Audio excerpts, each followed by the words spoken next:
अस्सलामुअलैकुम। I am Mohammad Tayyab. आज हम फोटोसिंथेसिस का नेक्स्ट रिएक्शन डार्क रिएक्शन को डिस्कस करेंगे।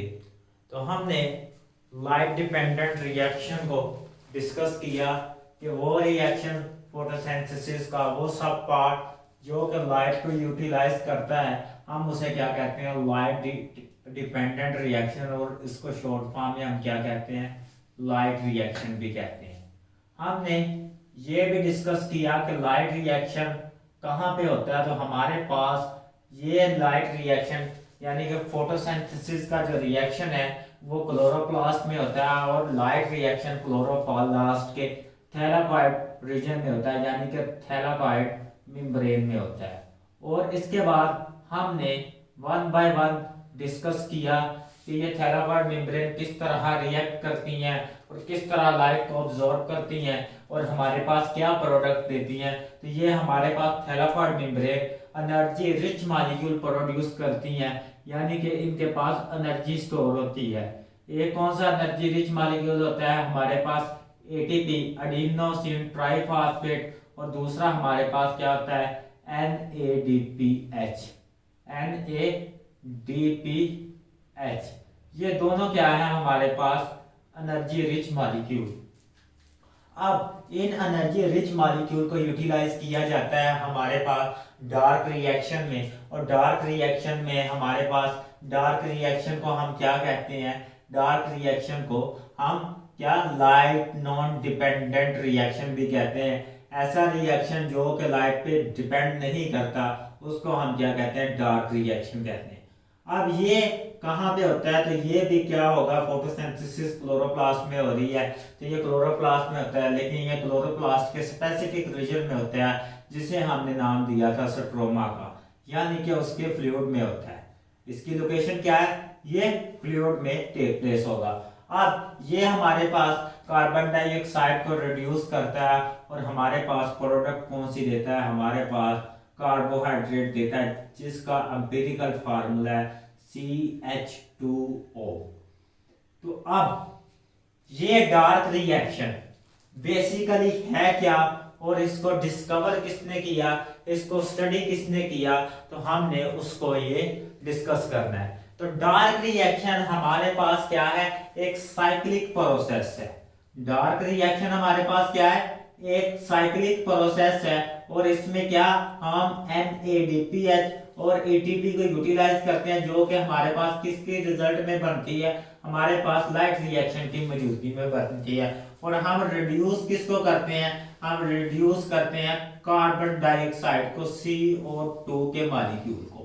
तो अब ये हमारे पास क्या है, एक साइक्लिक प्रोसेस है जिसमें हम क्या करते हैं, कार्बन डाइऑक्साइड को रिड्यूस करते हैं, और किस में करते हैं रिड्यूस, हम कार्बोहाइड्रेट में रिड्यूस करते हैं। अब इसको स्टडी करने वाला जो साइंटिस्ट थे वो हमारे पास थे Melvin and Calvin and his colleague. Mean के कैलिफोर्निया यूनिवर्सिटी में मेलविन कैल्विन और इसके कोलीग्स ने क्या किया, फर्स्ट टाइम इस डार्क रिएक्शन को स्टडी किया। कब, 1961 में इनको क्या मिला, इसी वजह से नोबेल प्राइज भी मिला 1961 में। और इन्होंने इस रिएक्शन को एक्सप्लेन किया, और इसी वजह से डार्क रिएक्शन को क्या कहा जाता है, कैल्विन रिएक्शन भी क्या कहा जाता है, कैल्विन रिएक्शन भी कहा जाता है, क्योंकि इन्होंने डिस्कवर किया था इसको। आगे मूव ऑन करते हैं कि हमने कहा कि इस रिएक्शन में क्या होगी, कार्बन डाइऑक्साइड को रिड्यूस किया जाएगा, और रिड्यूस करने के बाद हमारे पास इसको क्या किया जाएगा, कन्वर्ट किया जाएगा कार्बोहाइड्रेट में। अब इसको रिड्यूस कार्बन डाइऑक्साइड को करना है, तो हमारे पास जो रिड्यूसिंग एजेंट होता है इसमें हमारे पास NADPH होता है। क्या होता है, रिड्यूसिंग एजेंट, ऐसा एजेंट जो कि हाइड्रोजन प्रोवाइड करे, हम उसको क्या कहते हैं, रिड्यूसिंग एजेंट, NADPH। ये हमारे पास रिड्यूसिंग एजेंट है। और हमारे पास दूसरा सिमिलेटरी एजेंट होता है जो कि डिफरेंट काइंड के क्या, एटम को होल्डिंग एनर्जी प्रोवाइड करता है। तो वो हमारे पास असिमिलेटरी एजेंट कौन सा होता है, असिमिलेटरी एजेंट, ठीक है, वो हमारे पास होता है ATP। ये क्या करता है, सिर्फ एनर्जी प्रोवाइड करता है, जबकि NADPH हमारे पास एनर्जी भी प्रोवाइड करता है और क्या करता है, ATP भी प्रोवाइड करता है। तो इस एनर्जी भी प्रोवाइड करता है और यानी कि हमारे पास हाइड्रोजन भी प्रोवाइड करता है। तो इस वजह से NADPH हमारे पास क्या है, एक रिड्यूसिंग एजेंट है। तो सबसे पहले हम केल्विन साइकिल को ड्रा करने लगे हैं, ये रिएक्शन किस तरह परफॉर्म होता है। तो हम ये क्या है, एक सिक्लिक प्रोसेस है, not a cyclic, it's correct pronunciation is cyclic. तो हमारे पास क्या है, ये एक सिक्लिक प्रोसेस है, हम उसको ड्रा करने लगे हैं सिक्लिक की फॉर्म में, यानी कि साइकिल की फॉर्म में इसको ड्रा करने लगे। तो ये एक हमारे पास क्या है, साइकिल है, जिसमें डिफरेंट काइंड के क्या होंगे, मॉलिक्यूल होंगे जो कि आपस में इंटररिएक्ट करेंगे। तो ये एक साइकिल की फॉर्म में रन होता है। तो हम उस साइकिल को ड्रा कर रहे हैं यहां।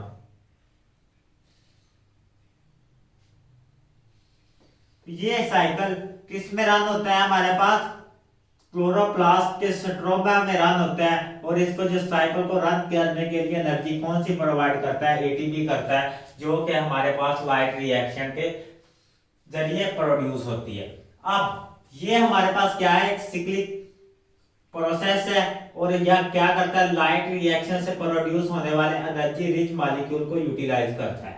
उसमें एक मॉलिक्यूल है हमारे पास जो कि इस साइक्लिक प्रोसेस में इन्वॉल्व होता है, जिसका नाम है हमारे पास राइबोलोज बिसफॉस्फेट। ठीक है, राइबोलोज बिसफॉस्फेट, ये 5 कार्बन शुगर होती है और इसके कितने मॉलिक्यूल होते हैं हमारे पास कितने मॉलिक्यूल होते हैं, 3 मॉलिक्यूल होते हैं। और इसकी दोनों साइड पे क्या होती है, फॉस्फेट ग्रुप अटैच होता है, यानी कि ये राइबोलोज बिसफॉस्फेट है। तो इसके दोनों एंड पे 5 कार्बन ये मॉलिक्यूल है और कितना, दोनों एंड पे हमारे पास क्या होता है, फॉस्फेट ग्रुप होता है। अब हमने राइबोज क्या थी, क्या हमारे पास शुगर होती है एक 5 कार्बन शुगर। ठीक है, ये क्या है, 5 कार्बन शुगर होती है।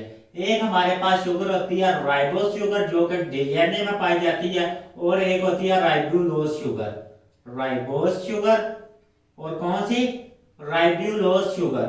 ठीक है, ये दोनों हमारे पास कौन सी है, हमारे पास ये 5 कार्बन शुगर्स है। ये कौन सी है, 5 कार्बन शुगर्स है। तो इसमें डिफरेंस क्या है, ये हमारे पास DNA में पाई जाती है, जबकि ये इस मॉलिक्यूल में हमारे पास राइबोलोज शुगर पाई जाती है। इसके पास एल्डो ग्रुप होता है। कौन सा ग्रुप होता है, एल्डो। फंक्शनल ग्रुप कौन सा होता है, एल्डो।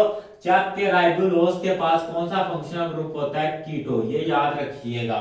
ठीक है, राइबोलोज शुगर 5 कार्बन शुगर है, इसके पास क्या होता है, फंक्शनल ग्रुप कीटो होता है, और इसके पास क्या होता है, एल्डो फंक्शनल ग्रुप होता है, यानी कि ये वाला फंक्शनल ग्रुप CHOR। ठीक है, लेकिन इसके पास कौन सा फंक्शनल ग्रुप है हमारे पास, ठीक है, C double bond O connected to R, connected to R, यानी दोनों तरफ अल्काइल ग्रुप होता है। तो ये याद रखिएगा, इसके पास कीटो ग्रुप है और इसके पास एल्डो। नेक्स्ट हम मूव ऑन करते हैं। ये हमारे पास कितने मॉलिक्यूल होते हैं एक साइकिल में, इसके 3 मॉलिक्यूल होते हैं, और हर मॉलिक्यूल के पास कितने कार्बन होते हैं, 5 कार्बन होते हैं। तो यानी 3 multiply by 5 is equal to 15 carbon. अब हमारे पास यहाँ पे क्या होता है, इस साइकिल में एक मॉलिक्यूल होता है जिसे हम कार्बन डाइऑक्साइड का मॉलिक्यूल कहते हैं। इसको इसने रिड्यूस करना होता है। तो ये साइकिल में क्या होता है, एंटर होता है और हमारे पास क्या करता है, प्रोडक्ट बनाता है। क्या बनाता है, प्रोडक्ट बनाता है। यहाँ पे क्या होती है, इसकी एंट्री होती है, उसको हम क्या कहते हैं, CO2। यहाँ पे CO2। तो हमारे पास ये साइकिल में कितने CO2 के मॉलिक्यूल यूटिलाइज होंगे, एक दफा एंटर होंगे। तो हमें पता है कि हमारे पास जो मिनिमम क्या है, जो मिनिमम कार्बोहाइड्रेट होता है, यानी कार्ब शुगर होती है, तो उसमें मिनिमम कितने कार्बन मौजूद होने चाहिए। तो हमें पता है मिनिमम उसमें 3 कार्बन लाजमी मौजूद होने चाहिए। तो इस वजह से यहाँ पे कितनी कार्बन डाइऑक्साइड के मॉलिक्यूल क्या यूटिलाइज होंगे, हमारे पास फर्स्ट टाइप में कितने, मिनिमम 3 कार्बन डाइऑक्साइड के मॉलिक्यूल क्या करते हैं, इस मॉलिक्यूल के साथ ज्वाइन करते हैं, और हमारे पास एक 6 कार्बन ठीक है, मॉलिक्यूल इंटरमीडिएट की फॉर्म में देते हैं, वो अनस्टेबल होता है, हाईली अनस्टेबल होता है। ठीक है, वो क्या करता है, फर्दर ब्रेक डाउन हो जाता है हमारे पास 3 कार्बन वाले मॉलिक्यूल में। ठीक है, 6 कार्बन मॉलिक्यूल बनता है, इसमें 3 एंटर होते हैं, हर मॉलिक्यूल क्या होगा, हमारे पास 6 कार्बन वाला मॉलिक्यूल होगा। 3 मॉलिक्यूल क्या बनते हैं, 6 कार्बन वाले। यहां पे मैं नोट करने लगा हूं, 1 2 3 4 और 5। ये क्या है हमारे पास, ये वाला कंपाउंड है, इसको कहते हैं राइबुलोज बिसफॉस्फेट। क्या कहते हैं, राइबुलोज बिसफॉस्फेट। ठीक है, ये वाला हमारे पास क्या है, एक कंपाउंड है, राइबुलोज बिसफॉस्फेट। अब ये वाला कंपाउंड है, 5 कार्बन है और इसके साथ क्या है, 2 फॉस्फेट ग्रुप अटैच है। क्या है, 2 फॉस्फेट ग्रुप अटैच है। और अब में इसमें क्या होती है, हमारे पास कार्बन डाइऑक्साइड की एडिशन होती है, यानी कि 3 कार्बन डाइऑक्साइड के मॉलिक्यूल ऐड होते हैं। तो ये नेक्स्ट हमारे पास क्या देता है, यही वाला कंपाउंड एक इंटरमीडिएट स्टेज देता है, इसके साथ 2 फॉस्फेट ग्रुप में, ठीक है, कार्बन है और कार्बन है, इसके इस कार्बन वाली पोजीशन पे क्या हो जाते हैं, कार्बन डाइऑक्साइड के कार्बन एटम अटैच हो जाते हैं। क्या हो जाते हैं, अटैच हो जाते हैं। और हमें क्या देता है, एक 6 कार्बन वाला, ये 5 कार्बन वाला था, ठीक है, मॉलिक्यूल, ये हमारे पास क्या है, इंटरमीडिएट होता है जो कि 6 कार्बन वाला होता है और क्या देता है, हाईली अनस्टेबल देता है। अब इसमें टोटल कितने कार्बन एटम है, 3 मल्टीप्लाई 3 मॉलिक्यूल है, तो 3 मल्टीप्लाई बाय हमारे पास क्या है, 5 is equal to 15 carbon atom. और जब इसमें क्या है, 3 multiply by 6 is equal to 18 carbon atoms.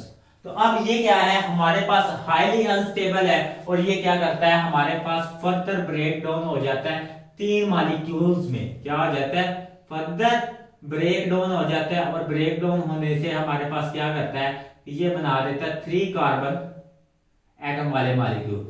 ये क्या थे, 6 कार्बन वाले थे, ये क्या करता है, ब्रेक डाउन होता है और हमारे पास क्या बनाता है, 3 कार्बन वाले मॉलिक्यूल। और इसकी पोजीशन नंबर 3 पे क्या होता है, फॉस्फेट ग्रुप अटैच होता है। और कितने मॉलिक्यूल ये हमारे पास बनाता है, 6 मॉलिक्यूल बनाता है। कितने बनाता है, 6। ठीक है, 6 मल्टीप्लाई बाय 3, ये कितने हो जाते हैं हमारे पास, दोबारा कितने हो जाते हैं, 18 कार्बन पूरे हो जाते हैं। 6 मल्टीप्लाई बाय 3, तो हमारे पास कितने, 18 कार्बन पूरे हो जाते हैं। इसको हम क्या कहते हैं, ग्लिसरॉल एल्डिहाइड 3, इसे कहते हैं हम ग्लिसरेट 3 फॉस्फेट, यानी हमारे पास इसको फॉस्फोग्लिसरेट भी कहते हैं। क्या कहते हैं, फॉस्फोग्लिसरेट भी कहते हैं। और हम क्या कहते हैं, इसको ग्लिसरिक एसिड भी कहते हैं, फॉस्फोग्लिसरेट। ये वाला हमारे पास क्या है, ये कंपाउंड आ जाता है। ठीक है, 3 फॉस्फोग्लिसरेट भी इसको पढ़ लेते हैं, इसको फॉस्फोग्लिसरेट ग्लिसरिक एसिड भी पढ़ लेते हैं। अब क्या होता है, अब एटीपी के मॉलिक्यूल यूटिलाइज करते हैं और इसको ये फॉस्फोग्लिसरेट यानी कि 3 फॉस्फोग्लिसरेट को क्या करते हैं, हम फर्दर रिड्यूस करते हैं। क्या करते हैं, ठीक, फर्दर रिड्यूस करते हैं। और किस तरह रिड्यूस करते हैं, इसमें 6 एटीपी के मॉलिक्यूल यूटिलाइज होते हैं और क्या करते हैं, हम इनऑर्गेनिक फॉस्फेट इसमें एंटर करते हैं। क्या करते हैं, इनऑर्गेनिक फॉस्फेट इसमें एंटर होता है एक एंजाइम के थ्रू। वो एंजाइम आप लोग हायर क्लासेस में पढ़ेंगे, एटीपी। क्या हो गया, एटीपी किसमें कन्वर्ट हो गया, हमारे पास एडीपी। और जो हमारे पास इनऑर्गेनिक फॉस्फेट था और एनर्जी थी, वो किस मॉलिक्यूल ने यूटिलाइज कर ली, इस मॉलिक्यूल ने हमारे पास यूटिलाइज कर ली। और ये किसमें कन्वर्ट हो गया, हमारे पास 1,3 बिसफॉस्फोग्लिसरेट में। क्या हो गया, 1,3 बिसफॉस्फोग्लिसरेट में, यानी कि अब इसके पास 2 फॉस्फेट ग्रुप अटैच हो गए हैं। और ये क्या है, हमारे पास मॉलिक्यूल कितने हैं, 6 हैं। इसको क्या कहते हैं हम, 1,3 बिसफॉस्फो, यानी कि 2 फॉस्फेट के ग्रुप अटैच हैं, इनऑर्गेनिक फॉस्फो, ठीक है, फॉस्फोग्लिसरेट। 2 हमारे पास क्या है, फॉस्फेट के ग्रुप अटैच हैं। अब ये क्या हो गए, डबल हो गए। अब ये क्या होगा, दोबारा हमारे पास रिड्यूस होता है और हमारे पास क्या करता है NADPH का मॉलिक्यूल। अब इसने यहाँ पे क्या लिया है, इनऑर्गेनिक फास्फेट लिया है यहाँ से, और क्या लिया है हमारे पास एनर्जी ली है। कौन सी एनर्जी ली है, असिमिलेटरी पावर ली है, जो कि एटीपी के बॉन्ड के ब्रेक होने से प्रोड्यूस होती थी 7.3 किलो कैलोरी। तो यहाँ पे इनऑर्गेनिक फास्फेट की एडिशन हुई है और साथ में क्या हुई है, एनर्जी की एडिशन हुई है। और कितने मॉलिक्यूल एटीपी के यूटिलाइज हुए हैं, हमारे पास 6 एटीपी के मॉलिक्यूल यूटिलाइज हुए हैं, और कितने हमारे पास 6 एटीपी के मॉलिक्यूल रीजनरेट हुए हैं, और हमारे पास कितने 6 फास्फेट ग्रुप किसमें ऐड हो गया, इन 6 मॉलिक्यूल्स में ऐड हो चुके हैं। नेक्स्ट हमारे पास यही मॉलिक्यूल क्या करता है, रिड्यूस करता है, और कौन सा NADPH यूटिलाइज करता है, NADPH। ये क्या करेगा, ये एनर्जी रिच मॉलिक्यूल है जो कि लाइट की मौजूदगी में हमारे पास प्रोड्यूस हुआ था, और कितने मॉलिक्यूल यूटिलाइज होते हैं 6, और हमारे पास क्या बचता है NADP। ठीक है, NADP पॉजिटिव। ठीक है, ये वाला मॉलिक्यूल बचता है, ये हाइड्रोजन भी इसके यूटिलाइज करेंगे, और क्या करेंगे हमारे पास इसका, हमारे पास क्या करेंगे एनर्जी भी यूटिलाइज करेंगे। एक NADPH का क्या करता है, हमारे पास 3 एटीपी के मुकाबले जितनी एनर्जी देता है। तो NADPH हमारे पास क्या है, जब ये आयोनाइज होता है तो ये हमारे पास क्या होता है, ये हाइड्रोजन भी देता है और एनर्जी भी देता है। क्या, NADPH हाइड्रोजन भी देता है, ठीक है, पॉजिटिव, क्या प्लस हाइड्रोजन आए जब ये ब्रेक होगा, और हमारे पास क्या देता है, एनर्जी भी देता है, प्लस एनर्जी। इस वजह से हम इसे, अगर ये हाइड्रोजन आयन डोनेट कर रहा है किसी चीज को, तो हम इसे क्या कहते हैं, रिड्यूसिंग पावर कहते हैं, यानी साथ में एनर्जी भी प्रोवाइड कर रहा है और हाइड्रोजन भी प्रोवाइड कर रहा है। इस वजह से हम इसे क्या कहते हैं, रिड्यूसिंग पावर। ये हाइड्रोजन प्रोवाइड करेगा, और हमारे पास क्या होगा, साथ में हमारे पास 6 फास्फेट PI इनऑर्गेनिक फास्फेट जो है वो रिमूव होंगे, और जो हमारे पास प्रोडक्ट बनेगी वो वाली हमारे पास क्या बनेगी, 3 कार्बन प्रोडक्ट बनेगी, और उस 3 कार्बन प्रोडक्ट को हम क्या कहते हैं, ग्लिसरल एल्डिहाइड 3 फास्फेट। क्या, ग्लिसरल एल्डिहाइड 3 फास्फेट, ये वाली हमारे पास क्या बन जाती है, प्रोडक्ट। किस रिएक्शन से, अब इनऑर्गेनिक यानी फास्फेट रिमूव हुए 6, और क्या हुआ हमारे पास NADPH ने क्या किया, हाइड्रोजन प्रोवाइड की और साथ में एनर्जी प्रोवाइड की, तो ये किस में कन्वर्ट होगी, ग्लिसरल एल्डिहाइड 3 फास्फेट में। अब ग्लिसरल एल्डिहाइड 3 फास्फेट भी हमारे पास 3 कार्बन वाली कंपाउंड है, और क्या होती है इसके पास, हमारे पास क्या है, ग्लिसरल एल्डिहाइड भी कितनी है, 3 कार्बन कंपाउंड है, और इसके मॉलिक्यूल कितने होते हैं, हमारे पास 6 मॉलिक्यूल होते हैं।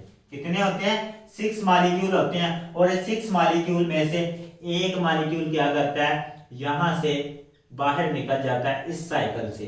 क्या होता है, इस साइकिल से ग्लिसरल एल्डिहाइड 3 फास्फेट क्या होता है, रिमूव हो जाता है, ग्लिसरल एल्डिहाइड 3 फास्फेट। अब ये 3 फास्फेट रिमूव हुआ है, ये आगे ये क्या है, हमारे पास ऐसा ग्लूकोज मॉलिक्यूल है जो क्या है, मिनिमम 3 कार्बन रखता होता है, और क्या हमारे पास सिंथेसाइज हो चुका है इस साइकिल के थ्रू। कार्बन डाइऑक्साइड किसमें फिक्स हो चुकी है, ग्लिसरल एल्डिहाइड 3 फास्फेट में। तो हमारे पास क्या हो जाए, एक शुगर प्रोड्यूस हो चुकी है। अब इन 3 कार्बन शुगर को, 3 कार्बन शुगर को हम क्या कर सकते हैं, एक मॉलिक्यूल को यूटिलाइज करके आगे ग्लूकोज भी प्रोड्यूस कर सकते हैं, ग्लूकोज भी प्रोड्यूस कर सकते हैं। और उसके अलावा अगर हमने इसको सेल में स्टोर करना तो हम स्टार्च इससे प्रोड्यूस कर सकते हैं। अगर हमने इसे सेल से एक्सपोर्ट करना है तो हम क्या प्रोड्यूस कर सकते हैं, इससे हम सुक्रोज, ठीक है, प्रोड्यूस कर सकते हैं। क्या है, अगर हमने एक्सपोर्ट करनी है तो सुक्रोज की फॉर्म में हम इसको ले जाएंगे। अगर हमें इसको स्टोर करना है तो हम क्या करेंगे, इसको स्टार्च की फॉर्म में ले जाएंगे। अगर हमने इसको मेटाबोलाइज करना है रिस्पायरेशन के थ्रू तो हम इसको किसकी फॉर्म में ले जाएंगे, हम इसको ग्लूकोज की फॉर्म में ही रहने देंगे। अब नेक्स्ट है ये वाला, हमारे पास प्रोडक्ट और भी दूसरी कांड के मॉलिक्यूल्स में कन्वर्ट हो सकती है, जिसका नाम है हमारे पास अमीनो एसिड, और हमारे पास क्या है, फैटी एसिड। क्या है, इसको हम अमीनो एसिड यानी अमाइनो एसिड में भी कन्वर्ट कर सकते हैं और किसमें फैटी एसिड में भी कन्वर्ट कर सकते हैं, फैटी एसिड। तो ये 3 कार्बन ग्लाइसिरल एल्डिहाइड फास्फेट का यहां से एक मॉलिक्यूल क्या हो जाता है, रिमूव हो जाता है। और बाकी क्या होते हैं, हमारे पास 5 मॉलिक्यूल बचते हैं किसके, ग्लाइसिरल एल्डिहाइड 3 फास्फेट के, किसके 5 मॉलिक्यूल बचते हैं हमारे पास G3P, ठीक है। ग्लाइसिरल एल्डिहाइड फास्फेट के कितने मॉलिक्यूल हमारे पास बचे, 5। एक क्या हुआ, साइकिल से बाहर चला गया, जो आगे फर्दर ग्लूकोज की सिंथेसिस या हमारे पास दूसरे मॉलिक्यूल की सिंथेसिस में यूटिलाइज हो गया। अब हमारे पास कितने बचे, 5 बचे, यानी कि 5 मल्टीप्लाई बाय 3, ये 3 कार्बन कंपाउंड है, तो ये कितने हो गए हमारे पास 15 कार्बन कंपाउंड हो गए। और यहाँ पे क्या होता है, हमारे पास दोबारा 3 एटीपी के मॉलिक्यूल यूटिलाइज होते हैं, 3 एटीपी के मॉलिक्यूल क्या होंगे, यूटिलाइज होंगे, और हमारे पास क्या बनेंगे 3 एडीपी। और इनऑर्गेनिक जो फास्फेट होगा वो यूटिलाइज होगा और हमारे पास क्या बना देगा, राइबोलोज बिसफॉस्फेट। क्या बना देगा, राइबोलोज बिसफॉस्फेट। और ये राइबोलोज बिसफॉस्फेट क्या होगा, दोबारा यूटिलाइज होगा और हमारे पास क्या, ये कंपाउंड बनाते जाएंगे। अब हमारे पास क्या था, ये भी 3 कार्बन कंपाउंड थे, इसके साथ क्या था, इनऑर्गेनिक कंपाउंड अटैच था। यहां पे भी क्या था, ये 3 कार्बन कंपाउंड था, इसके साथ क्या था, इनऑर्गेनिक। यहां पे ये मॉलिक्यूल कितने थे, 6, और यहां पे कितने रह गए, ये 5। यहां पे कितने रह गए, 5 मल्टीप्लाई बाय 3 कितने, 15। और ये किस में कन्वर्ट हो सकता है, हमारे पास 3 मॉलिक्यूल 5 कार्बन वाले में अब ये कन्वर्ट हो सकता है। अब नेक्स्ट हम मूव ऑन करते हैं कि यहाँ पे कितने एटीपी के मॉलिक्यूल यूटिलाइज हुए, हमारे पास 3 एटीपी के, जो कि अब राइबोलोज बिसफॉस्फेट उसने दोबारा बना दिया है, जो कि दोबारा किससे कंबाइन कर सकता है, कार्बन डाइऑक्साइड से कंबाइन कर सकता है। तो इसको हमारे पास इस डार्क रिएक्शन को 3 फेजेस में डिवाइड किया गया, ठीक है। डार्क रिएक्शन को क्या किया गया, 3 फेजेस में डिवाइड किया गया। हमने 1 बाय 1 उस फेज का अब जिक्र करना है। तो डार्क रिएक्शन क्या है, 3 प्रोसेस में फर्दर डिवाइड किया गया। एक प्रोसेस क्या है, इसमें हमारे पास फिक्सेशन होती है, यानी कि कार्बन डाइऑक्साइड को क्या किया जाता है, साइकिल में एंटर किया जाता है, उसको क्या कहते हैं, फिक्सेशन। दूसरा प्रोसेस है, हम कार्बन डाइऑक्साइड की रिडक्शन करते हैं। रिडक्शन क्या होती है, हमारे पास एडिशन ऑफ क्या, हाइड्रोजन। तो हम यहाँ पे क्या कर रहे हैं, एडिशन ऑफ हाइड्रोजन, यानी कि NADPH क्या कर रहा है, इस वाले मॉलिक्यूल को क्या कर रहा है, रिड्यूस कर रहा है। और तीसरा हमारे पास प्रोसेस होता है रीजनरेशन ऑफ मॉलिक्यूल, यानी कि वो मॉलिक्यूल जो कि हमारे पास दोबारा कार्बन डाइऑक्साइड को फिक्स करेगा, उसकी जो रीजनरेशन होती है वो भी क्या होती है, इसी प्रोसेस में होती है। तो सबसे पहले हम यहाँ पे डिस्कस करते हैं फिक्सेशन क्या होती है। तो हमारे पास जो मॉलिक्यूल है वो फिक्सेशन कौन सा करता है, राइबोलोज बिसफॉस्फेट। क्या करता है, राइबोलोज बिसफॉस्फेट यहाँ पे क्या करेगा, फिक्सेशन करेगा, और फिक्सेशन करके कार्बन डाइऑक्साइड के इसको किस में कन्वर्ट कर देगा, 3-फॉस्फोग्लिसरेट में कन्वर्ट कर देगा। किसमें, 3-फॉस्फोग्लिसरेट में कन्वर्ट कर देगा। अब ये 3-फॉस्फोग्लिसरेट क्या करेगा, फर्दर रिएक्शन परफॉर्म करवाएगा और हमारे पास कौन सी प्रोडक्ट बनेगी, ठीक है। हमारे पास एटीपी उसको क्या करेगा, रिड्यूस करेगा, और रिड्यूस करने के बाद हमारे पास कौन सी प्रोडक्ट बनेगी, हमने वो भी देख लिया।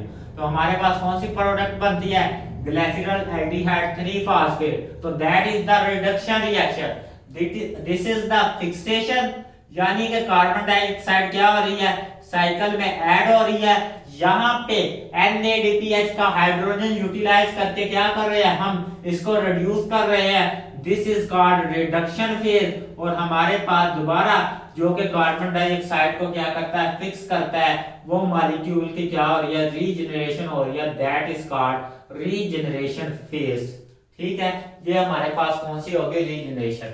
अब राइबोलोज बिसफॉस्फेट को जो कार्बन डाइऑक्साइड के साथ फिक्स करता है, तो वो मॉलिक्यूल यानी वो एंजाइम यहाँ पे उन्होंने डिस्कस किया है जिसको हम क्या कहते हैं, रियोबिस्को कहते हैं। वो एंजाइम क्या है, रियोबिस्को। रियोबिस्को ये है एंजाइम का नाम। ये most abundant protein on the earth है रियोबिस्को। ठीक है, ये क्या करती है, एंजाइम है जो कि क्या करेगी, फिक्सेशन करेगी किसकी, कार्बन डाइऑक्साइड की राइबोलोज बिसफॉस्फेट के साथ। यानी कि हमारे पास क्या है, राइबोलोज बिसफॉस्फेट प्लस CO2। ठीक है, इसकी फिक्सेशन होनी है और हमारे पास कौन सा मॉलिक्यूल बनना है, फर्दर आगे जाके डिकम्पोज होके 3-फॉस्फोग्लिसरेट, फॉस्फोग्लिसरेट। तो ये फिक्सेशन हमारे पास कौन सा एंजाइम पर आ रहा है, रियोबिस्को ग्लिसरेट। ठीक है, ये कौन सा एंजाइम करवा रहा है, रियोबिस्को। और रियोबिस्को की जो फुल फॉर्म है हमारे पास, रियोबिस्को की जो फुल फॉर्म है इसको कहते हैं हम राइबोलोज बिसफॉस्फेट कार्बोक्सिलेज एंजाइम। क्या कहते हैं, राइबोलोज यानी कि फ्रुक्टोज शुगर है 5 कार्बन वाली। ठीक है, बिसफॉस्फेट 2 फॉस्फेट के ग्रुप में, फॉस्फेट कार्बोक्सिलेज यानी कि कार्बन की फिक्सेशन है, कार्बोक्सिलेज एंजाइम होता है ये, जो कि हमारे पास कार्बन डाइऑक्साइड की फिक्सेशन करवाता है। तो जिसको हमने यहाँ पे वो भी स्टडी कर लिया। अब हमारे पास अर्ली कितने कार्बन की फिक्सेशन हो रही है, तो हमारे पास अर्ली सिर्फ 3 कार्बन की फिक्सेशन हो रही है। तो अगर ये 3 कार्बन की फिक्सेशन है, ठीक है, 3 कार्बन की फिक्सेशन है, तो इस वजह से हम इस कैल्मन साइकिल के पाथवे को क्या कहते हैं, हम इसको 3 कार्बन पाथवे भी कहते हैं। यानी कि 3C3 पाथवे, इसको क्या रिप्रेजेंट करते हैं, C3 पाथवे के नाम से भी कहते हैं, या इसको कैल्मन पाथवे भी कहते हैं, C3, क्योंकि इसमें हमारे पास सिर्फ कितने कार्बन की फिक्सेशन हो रही है, तो हमारे पास 3 कार्बन की फिक्सेशन हो रही है। इस वजह से हम इसे क्या कहते हैं, C3 पाथवे भी कहते हैं। और हमारे पास इनिशियल कौन सी प्रोडक्ट बनती है, ऐसी प्रोडक्ट बनती है जिसके पास सिर्फ 3 कार्बन होते हैं और मिनिमम 1 कार्बोहाइड्रेट के मॉलिक्यूल में, वो ग्लिसरॉल एल्डिहाइड हो या हमारे पास डाइहाइड्रोक्सी एसीटोन हो, उसमें मिनिमम 3 कार्बन होते हैं। तो हमारी बात जो प्रोडक्ट बनी थी उसमें मिनिमम कितने कार्बन थे, एक मॉलिक्यूल क्या हुआ था, रिमूव हुआ था, तो उसके पास मिनिमम क्या थे, मॉलिक्यूल कितने थे, 3 कार्बन एटम थे। इसके बाद इस मॉलिक्यूल के पास कितने कार्बन एटम थे, मिनिमम 3 थे। और फर्दर ये क्या था, एक फॉस्फेट ग्रुप के साथ अटैच था, 3 कार्बन एटम। और ये फर्दर हमारे पास क्या हो जाता है, 6 कार्बन एटम में हम इसको कन्वर्ट कर लेते हैं। और इसमें बाकी जो 5 मॉलिक्यूल बचते हैं उसकी रीजनरेशन होती है, वो दोबारा क्या हो जाता है, हमारे पास राइबोलोज बिसफॉस्फेट। यानी कि ये 5 × 3 इज इक्वल टू हमारे पास 15 कार्बन, और यहाँ पे क्या है, हमारे पास 5 × 3 कार्बन, तो हमारे पास कितने आ जाते हैं, हमारे पास 15 कार्बन आ जाते हैं। डिफरेंस क्या है, number of carbon in a molecule variable करता है, और यहाँ पे क्या हो जाते हैं, नंबर ऑफ मॉलिक्यूल वेरिएबल हो जाते हैं। यहाँ पे 5 मॉलिक्यूल थे, ठीक है, यहाँ पे कितने होते हैं, 3, लेकिन यहाँ पे कितने कार्बन एटम थे, 3 कार्बन एटम थे, और यहाँ पे कितने हो जाते हैं, हमारे पास 5 कार्बन एटम हो जाते हैं। और कितने एटीपी के मॉलिक्यूल यूटिलाइज होते हैं, हमारे पास 3 एटीपी के मॉलिक्यूल यूटिलाइज होते हैं। अब इस इक्वेशन को हम क्या करते हैं, सम अप करते हैं एक केमिकल रिएक्शन की इक्वेशन में। तो हमारे पास क्या होता है, केमिकल रिएक्शन की इक्वेशन है, तो हम इसको इक्वेशन में सम अप करते हैं। अब क्या है, केमिकल रिएक्शन की इक्वेशन में सम अप करते हैं। तो हमारे पास रिएक्टेंट कौन है, रिएक्टेंट हमारे पास कार्बन डाइऑक्साइड है, ठीक है, कार्बन डाइऑक्साइड कितने मॉलिक्यूल यूटिलाइज हो रहे हैं, 3 मॉलिक्यूल यूटिलाइज हो रहे हैं। उसके बाद हमारे पास एटीपी के मॉलिक्यूल कितने यूटिलाइज हो रहे हैं, हमारे पास 9 एटीपी के मॉलिक्यूल यूटिलाइज हो रहे हैं। 3 हमारे पास 6 कितने कहाँ पे होते हैं, रिडक्शन फेज में, और 3 कहाँ पे यूटिलाइज होते हैं, हमारे पास रीजनरेशन फेज में, और टोटल हमारे पास 9 एटीपी के मॉलिक्यूल यूटिलाइज होते हैं। उसके बाद हमारे पास रिडक्शन फेज में क्या होते हैं, NADPH के 6 मॉलिक्यूल यूटिलाइज होते हैं। कितने? 6 मॉलिक्यूल। और हमारे पास क्या होता है, सिंपल कार्बोहाइड्रेट, यानी कि जिसका एम्पिरिकल फार्मूला होता है CH2O। CH2O, इसका ये क्या है, एम्पिरिकल फार्मूला, और मोलेकुलर फार्मूला क्या होता है, CH3, ठीक है, हमारे पास H6O2 O3। हमारे पास ये मिनिमम क्या है, ये वाला मॉलिक्यूल ये प्रोड्यूस करते हैं ग्लिसरॉल एल्डिहाइड 3 फॉस्फेट। ये इसका एम्पिरिकल फार्मूला है। नीचे वाला क्या है, इसका मॉलिक्यूलर फार्मूला। और क्या होता है, हमारे पास रीजनरेशन क्या होती है, 9 ADP आते हैं। क्या आते हैं? 9 ADP आते हैं। और हमारे पास क्या आते हैं, 6 NADP, ठीक है, पॉजिटिव। और हमारे पास क्या आते हैं, साथ में 3 वाटर के मॉलिक्यूल रीजनरेट होते हैं, यानी कि 7 वाटर के मॉलिक्यूल भी प्रोड्यूस होते हैं। और इस तरह ये क्या है, एक पूरा केमिकल रिएक्शन लाइट एनर्जी, यानी कि जो एनर्जी हमारे पास कहाँ स्टोर हुई थी, लाइट रिएक्शन में स्टोर हुई थी, एनर्जी रिच मॉलिक्यूल में NADP और NADPH, उसको हमने यूटिलाइज कर लिया और किस में कन्वर्ट कर दिया, हमने उसको ग्लूकोज के मॉलिक्यूल में कन्वर्ट कर दिया, जो फर्दर क्या है, रिस्पायरेशन के लिए यूटिलाइज होगा, जिससे सेल क्या करेगा, एनर्जी प्रोड्यूस होगी। अब ये 4 रिएक्शन क्या है, हमने लाइट रिएक्शन को, यानी कि लाइट एनर्जी को किस में कन्वर्ट कर चुके हैं, हम केमिकल बॉन्ड की एनर्जी में कन्वर्ट कर चुके हैं। यानी कि ग्लूकोज में कौन से बॉन्ड होते हैं, CH बॉन्ड होते हैं। कौन से होते हैं? CH बॉन्ड होते हैं।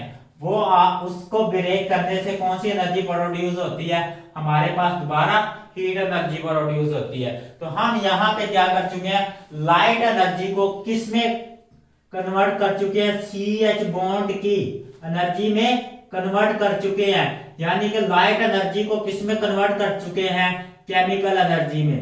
अब कभी जब भी सेल को जरूरत होगी, वो क्या करेगा, केमिकल एनर्जी को यूटिलाइज करेगा और क्या करेगा, एनवायरनमेंट में सरवाइव कर सकता है। तो ये प्रोसेस था जो कि हमारे पास किसको डिस्क्राइब करता है, डार्क रिएक्शन, और किस तरह हमारे पास सिंथेसिस होती है ग्लूकोज की, ये होल प्रोसेस इसी को डिस्क्राइब कर रहा था। अल्लाह हाफिज, अपना ख्याल रखिएगा, फिर मुलाकात होगी।